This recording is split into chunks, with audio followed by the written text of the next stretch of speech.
because it seems that the tournament of the peace on Zagreb, Croatia, is turning into a war, because Niemann has won the competition with 8 points in 9 games. So this is a pretty high performance, because he had almost 3,000, and he is comparing himself to the legend Bobby Fischer. So according to we will see the data, the patterns, everything, and well, Niemann has won with 89, and it's more three points plus than Berkic, Ivanchuk, or Korobov. So it's a pretty high performance, and to see this, we will try to see patterns in the numbers.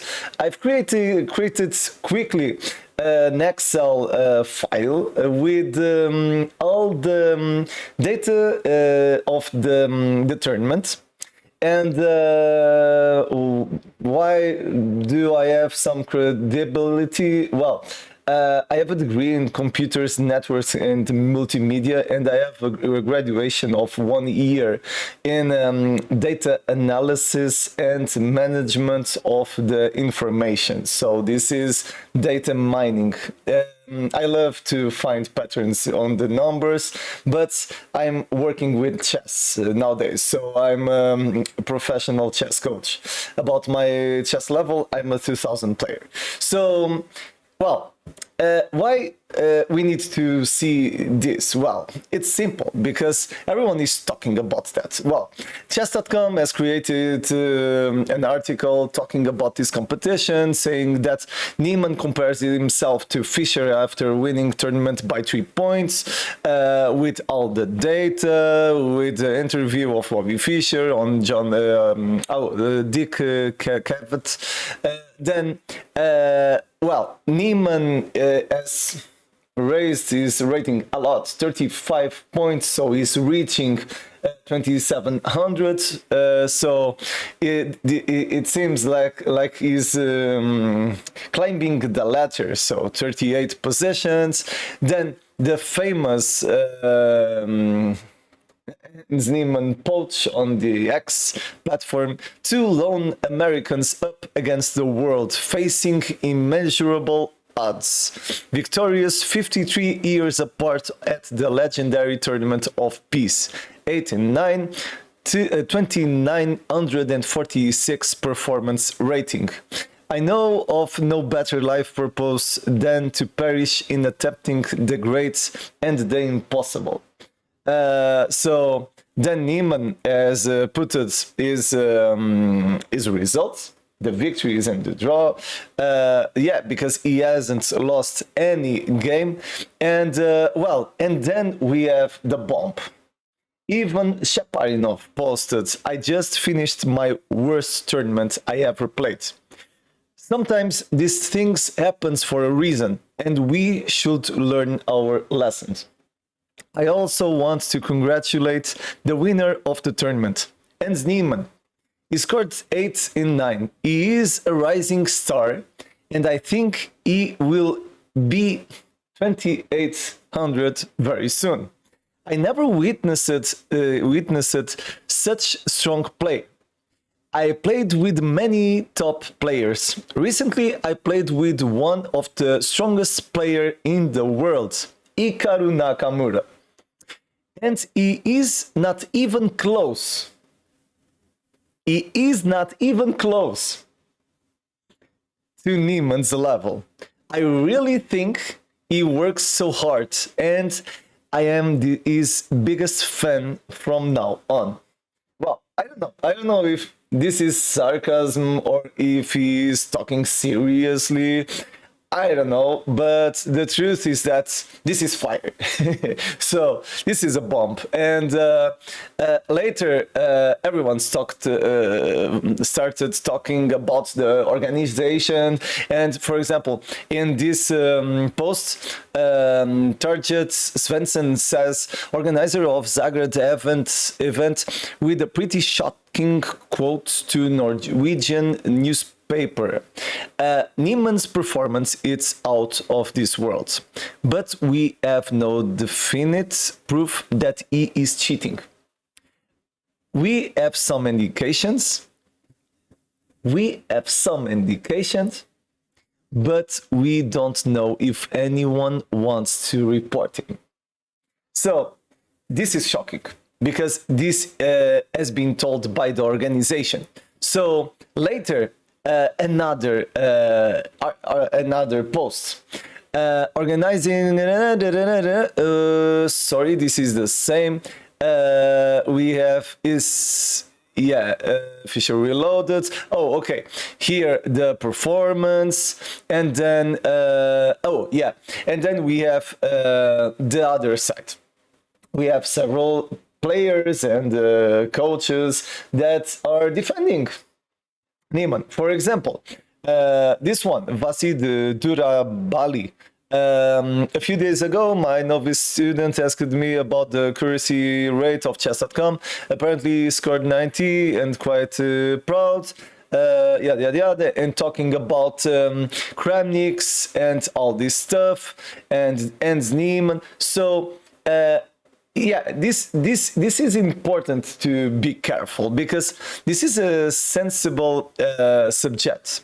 Because we are talking again about Hans Niemann. A few days ago, we were talking about Kramniks and Hikaru Nakamura, and we need to know the limits between the acceptable and the unacceptable. Because if we attack a player just because of suppositions, this will be dangerous because no one will play chess. If I play well, I'm a cheater. So it's important to be careful with that. But that's the reason we will analyze the data, because the data don't lie. And let's go to our numbers. So I created an Excel file and I use chess.com as reference. So I'm going just to show the database, and I created a database on chess.com, and I've done a simple check with the engine of the chess.com. So here are 45 games. So each player has played 9 games. The time control was 90 minutes plus 30 seconds of increment, and adding 30 minutes from the move 40. So I've done a simple thing. So I clicked on each game. Then I clicked on Analyze, and my configurations are this one. So I have a good computer with the last processor, the i9, lots of RAM, memory, all this stuff. And I put the stockfish on the level 16, the maximum strength. Here with 45 megabytes download, 95 and 5, and then just for you to see that this is quick here on this computer, I've done the check of each game, and in the end I created a database to check any patterns. So my analysis is quite simple analysis. I haven't checked algorithms, Poissons, nothing like that. I just done a descriptive analysis. So very important, because the mathematicians will start bang, bang, bang. So very simple. The values that I've seen are the precision, the number of moves, the simulated rating, and then each of these fields. So the precision in the opening, the middle game, and the end game. And finally, I've checked the number of brilliant moves and the number of blunders. So now that I explained everything, let's go, to our numbers. And well, after done that, as you're seeing, these are my raw data. So I have the white players, the rating, the black players, the rating, the results, and this is the result probability according to this website. It's the better source that I found. It's wismut.com, and well, this is a Halloween probability calculator. So I've checked each game, and this field is this probability. I've put the probability according to who's playing with white, who's playing with black, and we have here the probabilities. This is the precision of chess.com for white and for black, the number of moves, the estimated rating, the rating in the opening for white, for black, middle game white, black, end game white, black. Here, very important, because this is based in 45 games with white and 45 games with black. So this isn't a lot of data. So because of the fact that we don't have a lot of material, we can have some discrepancies. I'm talking about the end games because a lot of games finished in the middle game. So because of that, we can see some strange values in the end game.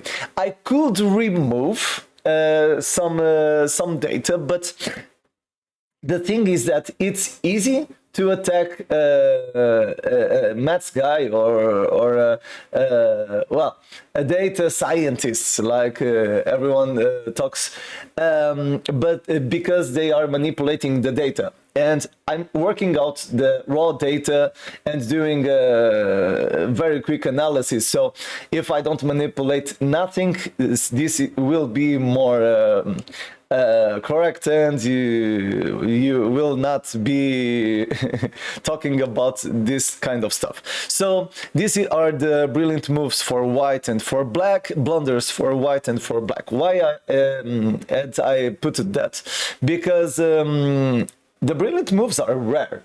And I think it's interesting to know who has been doing a lot of brilliant moves and who has been doing blunders. Because if, for example, you're not doing brilliant moves and your opponent is doing blunders, you're going to win the game.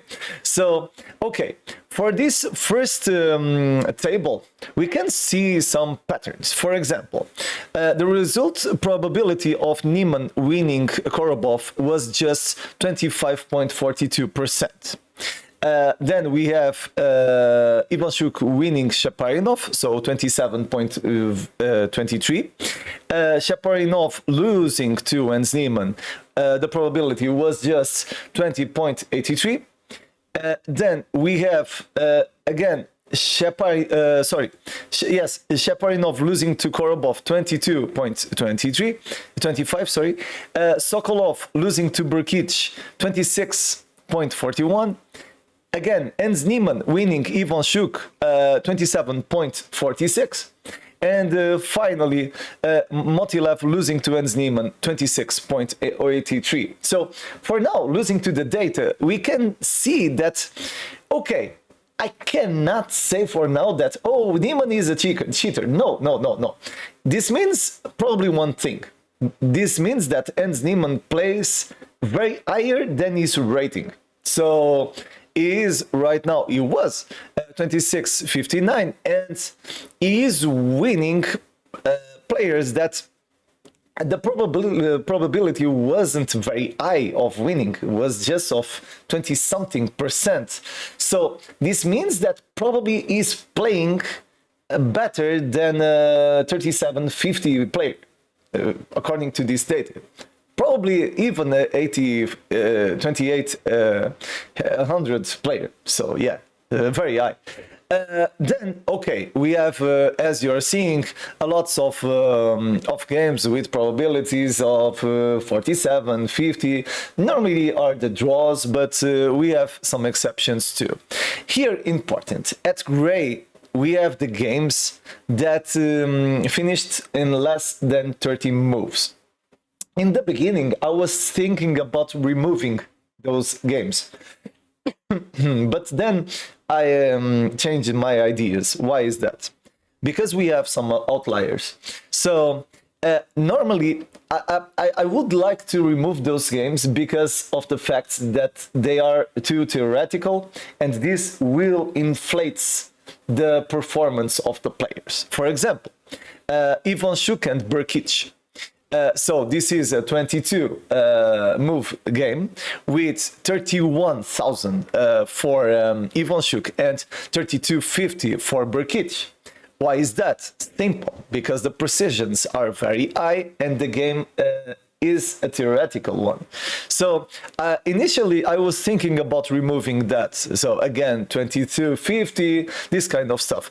The problem is that I have at least one outlier, and because of that I changed my ideas. The outlier is this one. Shaparinov losing to Sokolov. So Shaparinov has lost the game in just 23 moves, and the precision is 2600 and 2700. So because of that, I think, okay, it's better to let this the same, and we will check all the data with all the games. So continuing to talk about outliers, the high values and the low values, we have the precisions, and this is interesting, and I have another table to show you. Hans Niemann playing with Korobov. Korobov has played with a low precision for his level, so 81.6. But the thing is that when Korobov is playing below the average, Niemann is playing level of 95.7 on a 39 move game. So we are talking about a 29 precision, but okay, Korobov is playing for 2250. So yeah, it isn't very good for a player of his rating because of the fact that on the middle game he played for a level, a precision of 75.9. It isn't very high. Then we have Kozul playing with Zalcic. So Kozul has one.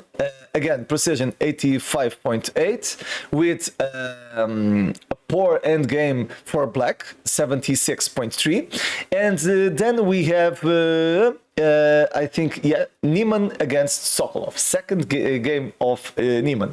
And here, oh, sorry, it's not Niemann, it's Ivan Shuk.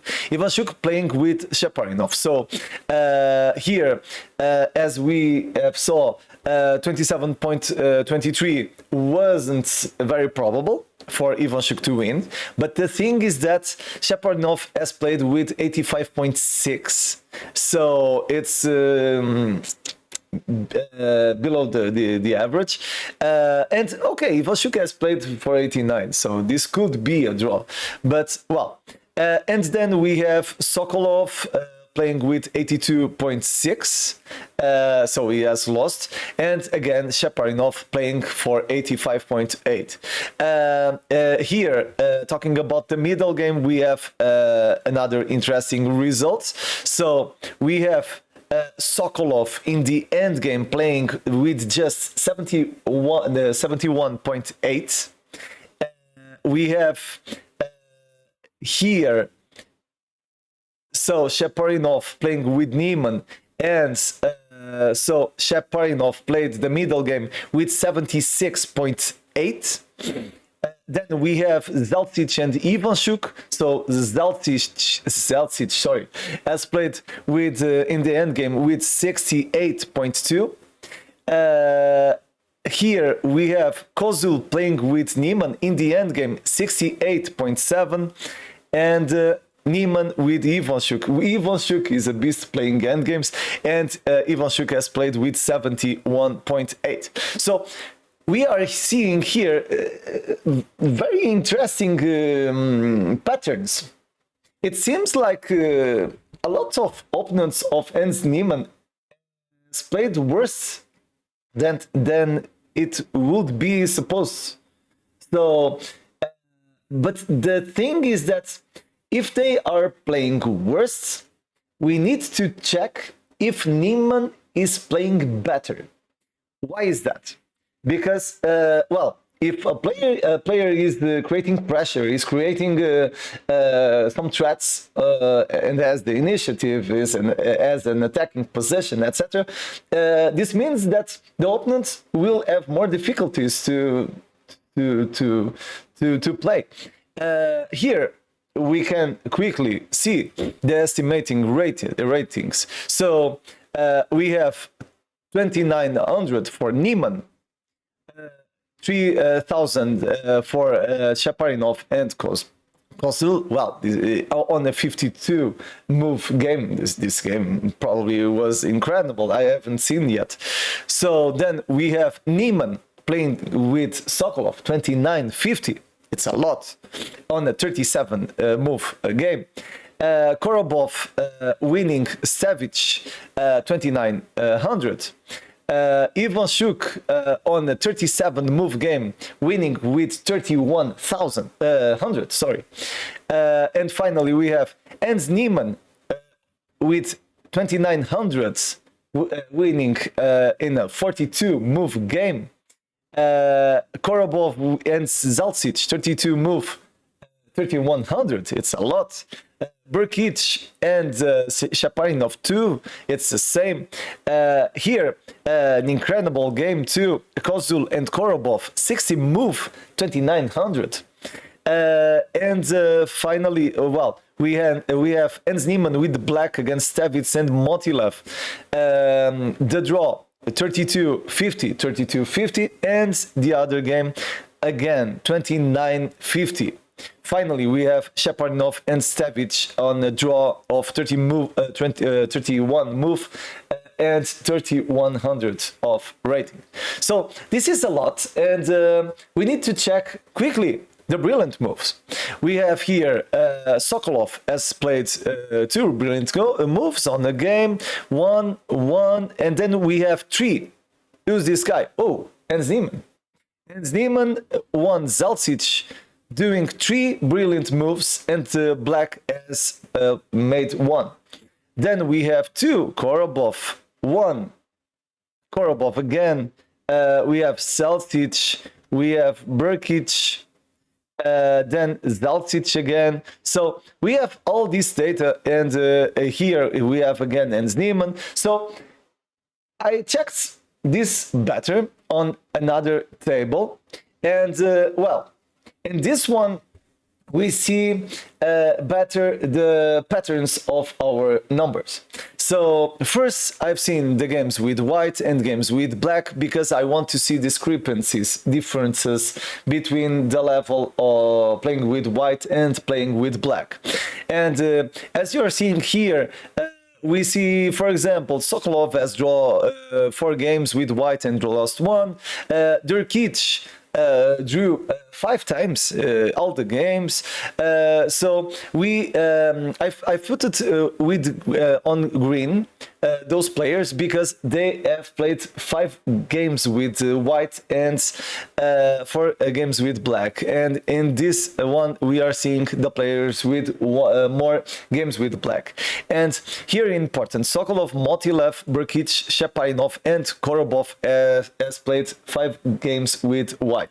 And Zalcic, Kozul, Savic, Ivanchuk, and Niemann have played 5 games with black. So it's more complicated to do a tournament where you play more games with black than with white, of course.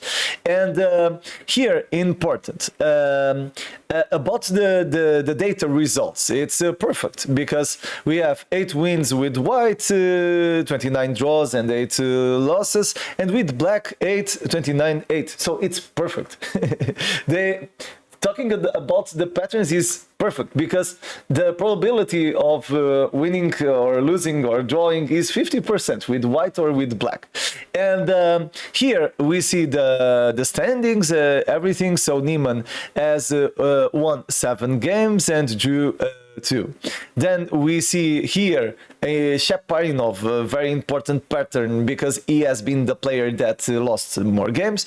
Then we have Zalcic and Kozul. They have lost 3 games, and the consequence is that they finished on the bottom of the table. So, well, let's advance and okay, let's see more patterns. Well, about checking the precisions, we can see that Zalcic, Kozul, Motilev, and Shaparinov are according to the precision of the games, they are the worst players in the tournament playing with white. So this is the total precision. So here we see that Zalcic has 100% in the opening. So probably this is related to other areas of the game. So, for example, in this case, Zalcic has dropped on the endgame. Kozul has dropped on the endgame. Then we have this player, Motilev, has dropped again in the endgame. Has been Kozul and Motilev, they had the lowest precisions in the endgame. And finally, Niemann, interesting, because Niemann has a total precision of these games with white of 96.13%, but his endgames were 86.5%, so the worst one. This is interesting to check. So, but well, we don't have enough data in the end games to reach big conclusions, because most games haven't reached this phase of the game. So here, importance. So the highest precision on the games with white was of Sivic, 97.13, and the second one, Korobov, 96.52, and then Niemann, 96.13. Very important. Worst middle game, we have Shaparinov. So Shaparinov, according to the data, wasn't playing at his best level, and we are seeing that because of outliers, the losses on games that it wasn't supposed to be a loss, and on some precisions. In this case, playing with white, the middle game isn't the best. So looking to the opponents, very important. But before that, let's see black. Playing with black, the worst player according to the precision with black, oh, I forgot this one, is, oh my god, just a second, just to correct this one, is Zalcic. Zalcic at 88.7. Then we have Korobov with black. This is the total precision of the game. And looking to the best values, we have Sivic again, 99.18. It's a lot. And then we have Niemann, 97.58. Next we have Ivanchuk, 97.3. So it's quite high values. So talking about the continuation, the worst end game on playing with black is Sokolov, and the best one is Niemann with 99.3, and then Kozul with 88.7. Here, another thing that we need to see, and is very important, is to compare the level of the players we are checking with the value of the opponents, so the precision of the opponents. So I've checked this on another table because, for example, I can be playing very well. If my opponent plays well too, the game will be difficult, will be complicated. So we need to check the difference between the level of the white player and black player. So we will see that. But here we have one more important thing, the number of brilliant moves. And Niemann in the tournaments has made 5 brilliant moves. 3 of them are in the same game. Then we have Korobov. Korobov has made 3 brilliant moves. And then we have, one of Zalcic, one of Sokolov, then Motilev, Brkic, and finally Ivanchuk. But we are looking at a player that have done almost 5 times more than the rest of the players. So with the exception of Korobov, of course. Korobov has done a lot too. So this just playing with white. So of course, we can assume that if a player is doing brilliant moves and he is playing with very high precision, it's normal that the opponents will drop their precision. It's normal, because if a player is playing very, very well, the other will not be able to play so well. So the best comparing that I can do is try to do, I don't know, 20 or 30 games against the stockfish on the maximum level. You're going to play worse than the average. I can do this suggestion to Hikaru Nakamura and Gotham Chess. I hope you see this video, because these are some interesting data, and I think Gotham Chess has a degree on statistics too, I think. So this is interesting. Gotham Chess, please see this and give me your opinion, please. So continuing, looking to the patterns with black, we have again two brilliant moves to Zelcic, then Sokolov, and we have again one brilliant move for Hans Niemann, is more normal, and Korobov, one brilliant move. So then we need to check the differences between the precision of the white player and the black player. So I created another table, and okay, is this one. And we see that, for example, Zelcic has played with less than 2.4%, and Shaparinov has played with less than 5.1%. This playing with white, okay? So this is important, because Zelcic and Shaparinov, Zelcic has finished with 3 points, and Shaparinov has finished with 2.5. So it makes sense. The values, the numbers never lie. So because of the fact that they are playing worse than their opponents, they finished losing games and drawing a lot.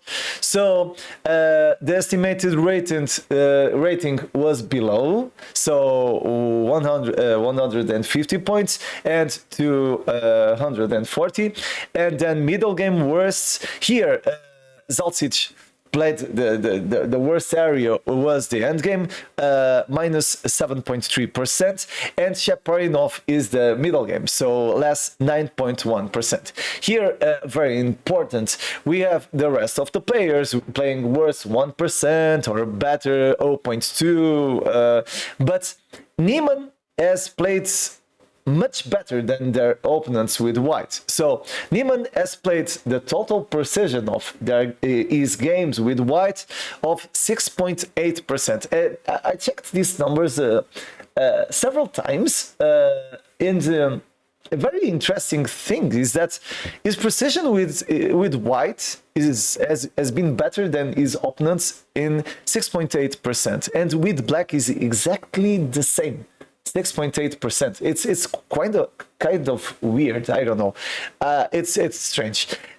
So playing with white, he played better. So his estimated rating, this is important. His estimating rating is better 450 points than his opponent. So giving an example, if his opponent has 2600. Is playing for 350.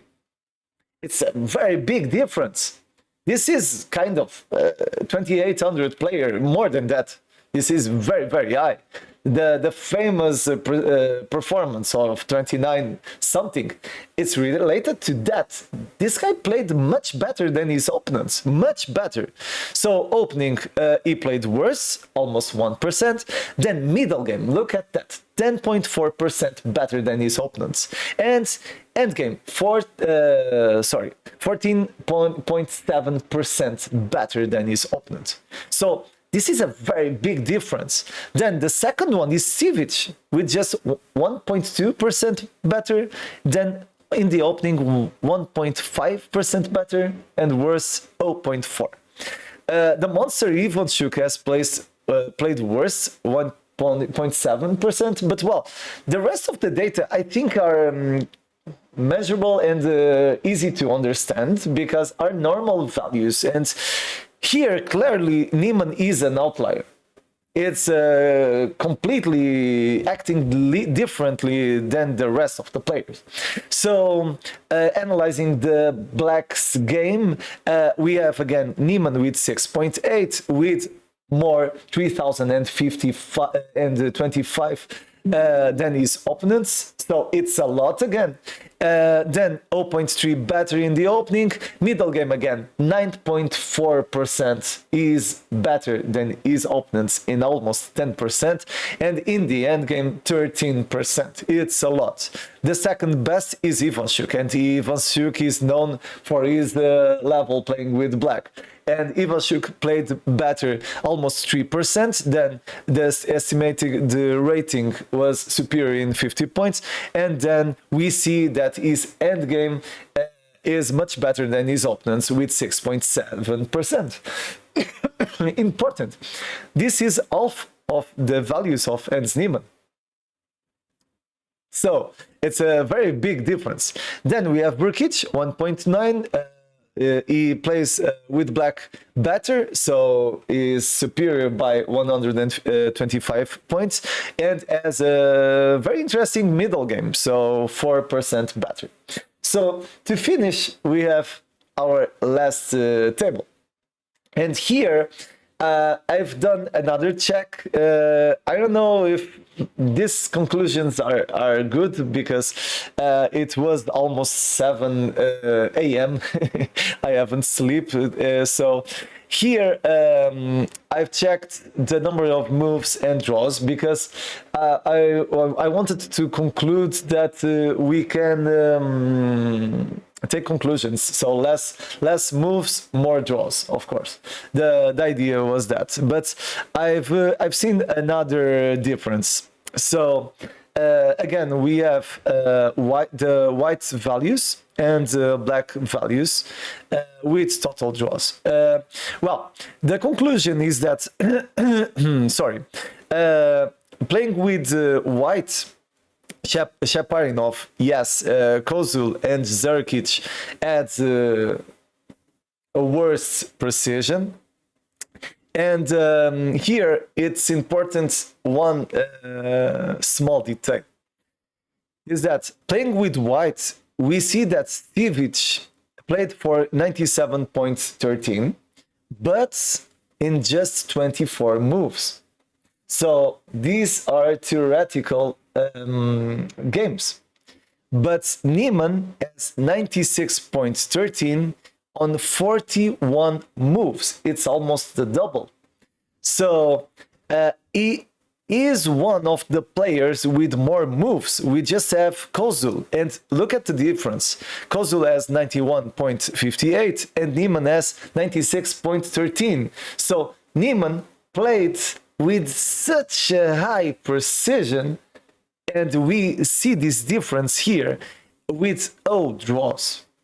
So he played with a very high precision, lots of moves, without any draw playing with white, because he has won all the games with white. Looking for black, well, we see worse precision, tendentially worse precisions for everyone, with exceptions of Ivanchuk, Niemann, and I think Motilev, I'm not certain. And well, Zalcic, 88.7. It's not very high on 40 moves. Then we have Sheparin of 41 moves, 94.43. And then 43 moves, Korobov, 90.73. And okay, then next we have Niemann with 36 moves. And Niemann has 97.58.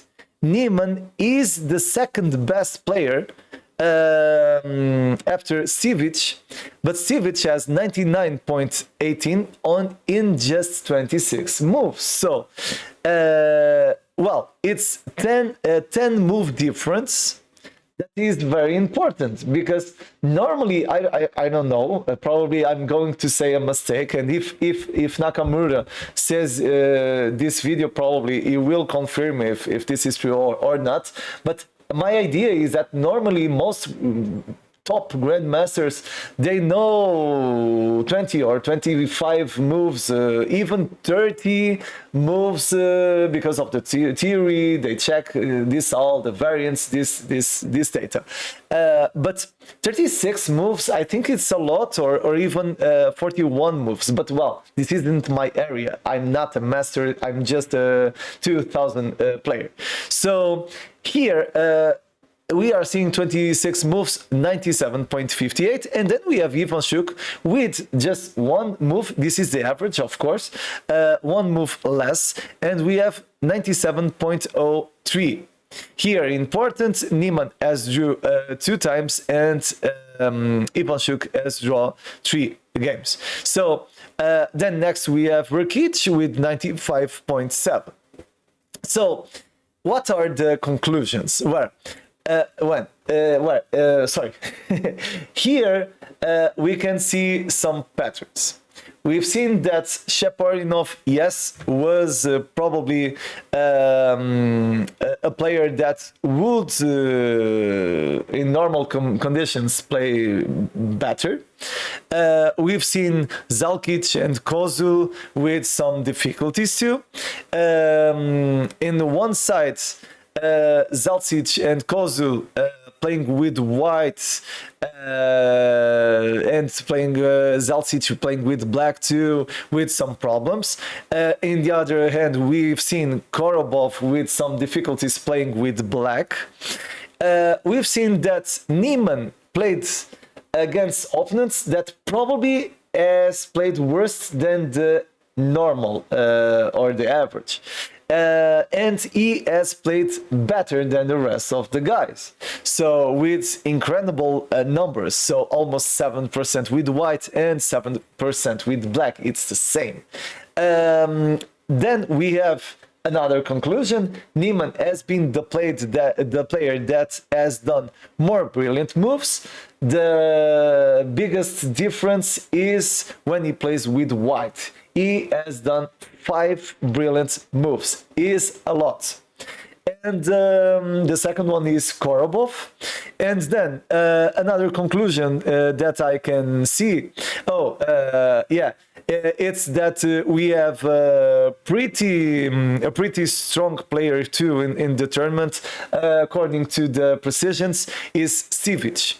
Sivic played very well, and he finished with 4 points, with 8 draws and 1 loss. And according to the precisions, he normally is the best player of the tournament. But again, it's important to see that because of the fact that most of his games finished in less than 30 moves, this could mean that the games are very theoretical, and because of that, I don't know if this will be relevant for the study.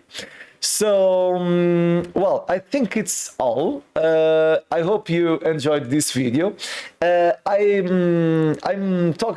been talking in the last day with some friends that have PhD on different areas, and they have given me a suggestion to continue this study, checking the precisions and the data of other players, because Niemann, it's looking like Niemann is playing a lot. So the conclusion can be this one or not. I don't know. You can put on the comments. I'm not sure.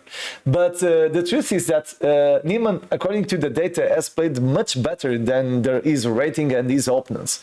And it's important to check the other players like Bobby Fischer, Anand, Kasparov, and even players that haven't been world champions, and check if exists patterns too, and if they are similar to these patterns. And if we do that, probably we will reach a better conclusion. For now, we have the tournament piece data. I hope you enjoyed, and I hope to have this study in a few weeks. So have a good day. Till next time. Bye bye.